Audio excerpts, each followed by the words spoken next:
Relationship between efficiency and effectiveness क्या है?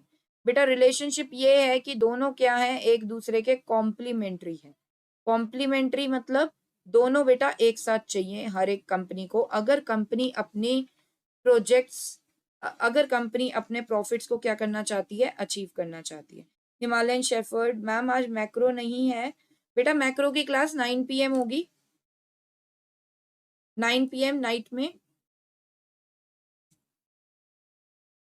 So relationship between efficiency and effectiveness, efficiency and effectiveness में क्या relationship है कि कंपनी को बेटा ये दोनों चीजें एक साथ चाहिए। अगर कंपनी को अपने प्रॉफिट्स को क्या करना है, एनहांस करना है, प्रॉफिट्स को इंक्रीज करना है and prosperity of an organisation को मेंटेन करना है। ठीक है, अब जैसे हम जो भी चीजें, जो भी कंपनीज हम देखते हैं ना कि वो बहुत अच्छी सक्सेस पे हैं, वो इसीलिए सक्सेस पे हैं बेटा क्योंकि वो अपना हर एक टास्क एफिशिएंटली भी करती हैं एंड इफेक्टिवली भी करती हैं। और जो कंपनी बेटा फेलियर आ जाता है, जिन कंपनीज में, जो कंपनीज सक्सेस पे नहीं आ पाती हैं, कंपनीज अपने आप को शट डाउन कर देती हैं, वो मेन रीजंस क्या है? Main reason inefficiency and ineffectiveness of task होता है।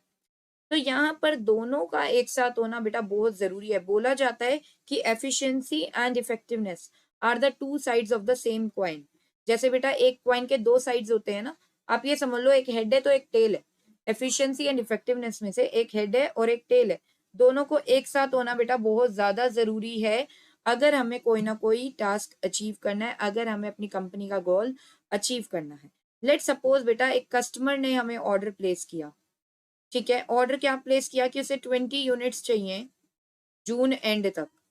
ठीक है, और हमने वो ऑर्डर टाइम पर कंप्लीट कर दिया, तो दैट मीन्स हम इफेक्टिव तो थे, कस्टमर की सेटिस्फेक्शन कहीं ना कहीं हुई। और साथ में हमने उनकी कॉस्टिंग के अंदर अंदर, उन्होंने हमें कॉस्ट का टारगेट दिया था 20,000 रुपीज, उनकी कॉस्टिंग के अंदर अंदर ये काम हमने करके दे दिया, तब भी क्या होगा, कस्टमर भी सेटिस्फाइड, कंपनी भी सेटिस्फाइड की कंपनी ने भी प्रॉफिट अर्न कर लिया। लेकिन बेटा late consider an another example कि 20 यूनिट्स का टारगेट अचीव करने के लिए मैनेजर ने क्या किया, मैनेजर ने एक्स्ट्रा वर्क कराना शुरू कर दिया एम्प्लॉयज से। एम्प्लॉयज अब एक्स्ट्रा वर्क कर रहे हैं बेटा, तो क्या होगा, एम्प्लॉयज को ओवर टाइम देना पड़ेगा, ओवर टाइम देना पड़ा। अब कस्टमर से तो चार्ज किया था 20,000 रुपीज, लेकिन उस काम को कंप्लीट करने के लिए लग गए 30,000 रुपीज। तो बताओ बेटा, कंपनी तो क्या चली गई, कंपनी तो लॉस में चली गई अपने इस टास्क से।